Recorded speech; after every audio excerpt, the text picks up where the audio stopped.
At 12 o'clock the day was at its brightest, yet the sun was too far south on its winter journey to clear the horizon.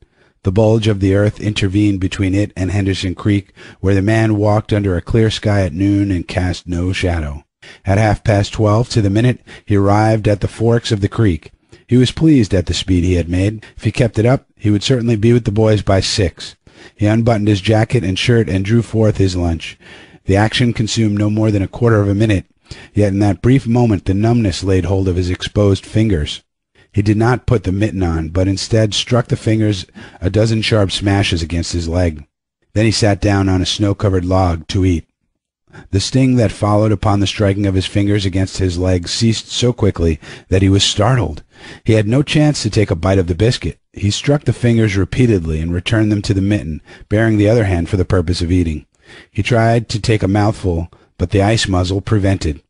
He had forgotten to build a fire and thaw out.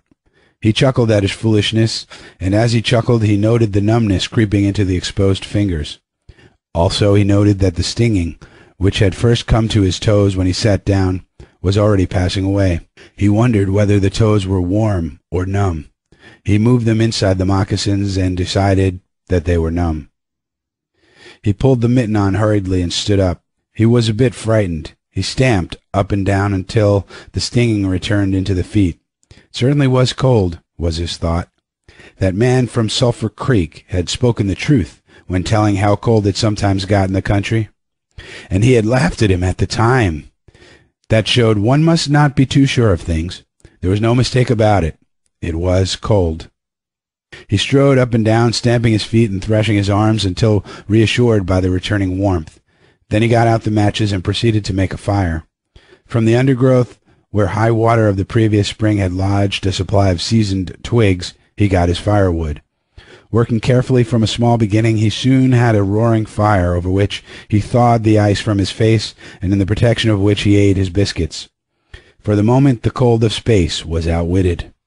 The dog took satisfaction in the fire, stretching out close enough for warmth and far enough away to escape being singed. When the man had finished, he filled his pipe and took his comfortable time over a smoke. Then he pulled on his mittens, settled the ear flaps of his cap firmly about his ears, and took the creek trail up the left fork. The dog was disappointed and yearned back toward the fire.